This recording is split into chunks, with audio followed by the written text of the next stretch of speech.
In case I haven't said it to you, thanks for joining us today, Vina. So just to start off, so we just talked with Mac, and he explained a pretty big shift in what he's doing right now, which is kind of this hub and spoke.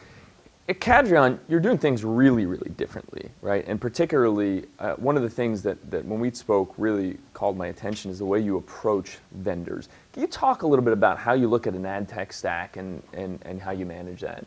Absolutely. I think that our unique approach is all about being open. So we have an open architecture where we can just plug and play with different platforms. We're completely platform agnostic. We're open to new channels, open to new partnerships. There's absolutely no hidden agenda. There are no silos between channels. There's no top-down mandate from saying that we have to spend this much percentage of your digital media in programmatic.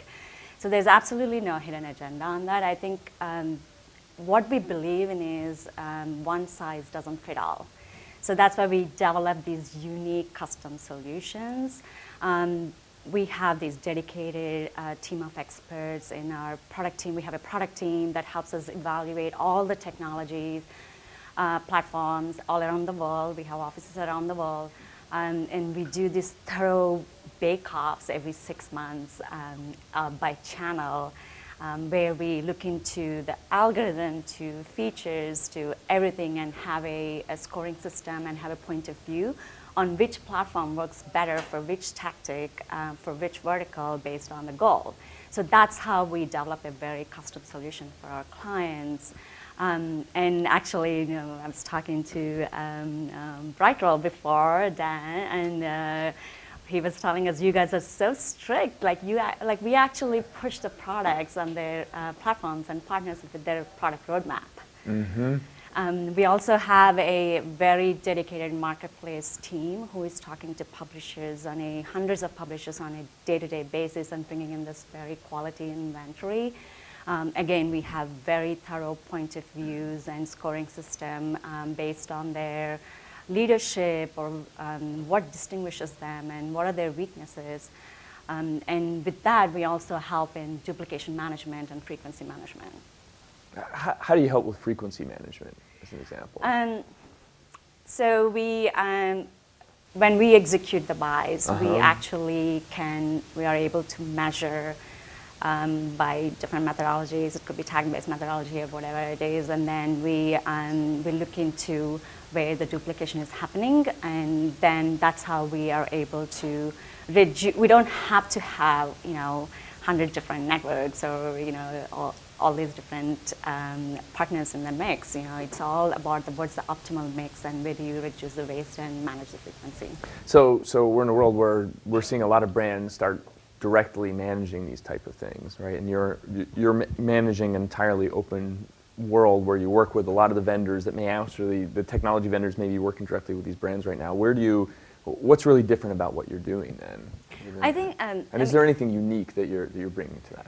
I think that the mix of this duplication management and, if you think about it, like in programmatic, when you talk about the phenomenal, dramatic growth that we talk about programmatic, it's not just about the dollar growth or the revenue growth. It's about how we are approaching it now and how different it is from a few years ago.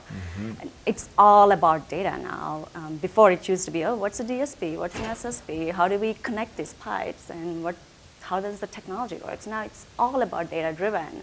And so when we sit down with the clients, it's not about just, hey, let's do some programmatic and let's put some dollars into it. It's more, sometimes, the conversations we have with the clients, we have really very large clients with so many brands under them.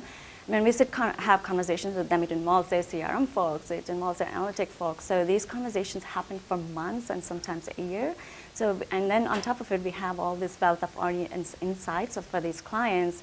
So we take that and we have helped a lot of clients build their archetypes and do their segmentation. We have found that some of the target audience that they are reaching may be a little bit more skewed towards something different. Mm-hmm. So we have all these insights and help clients in that.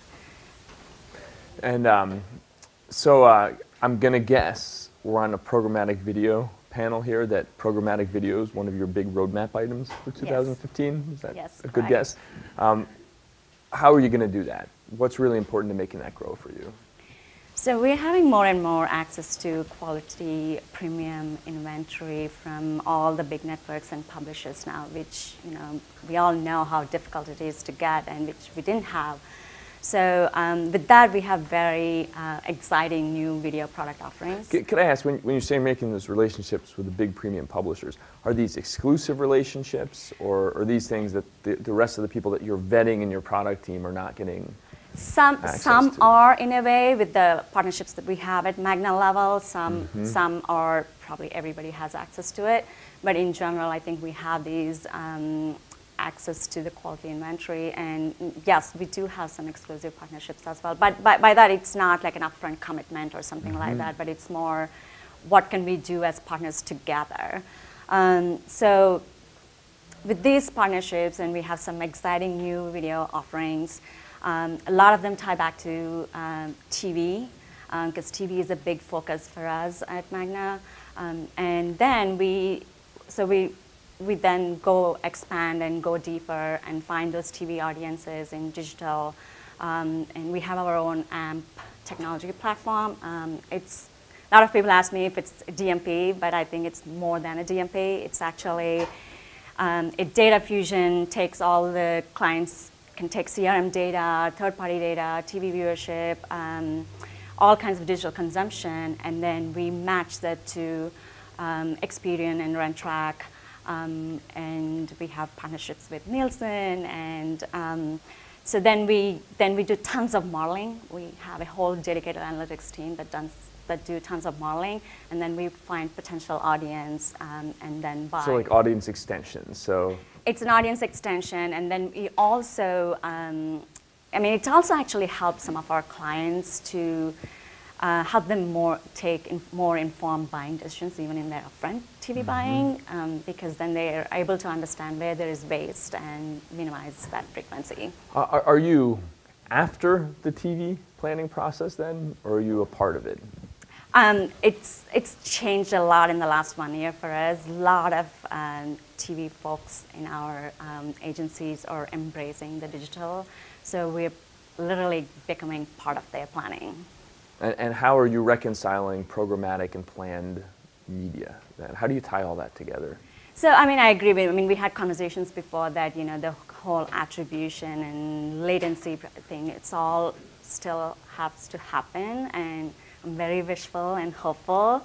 But I think at this point, we are able to do at the front end, like do some Insight Express or brand surveys, and we're able to see the lift in the brand metrics by combining TV and. But when you say you're doing those surveys, that's online only, right? We can also do in a lot of different ways now, but testing so many different ways by seeing if their readings are going up and things like that. Yes, there's still, the attribution part is still, it will come, but there's so many ways we are testing and learning. Great.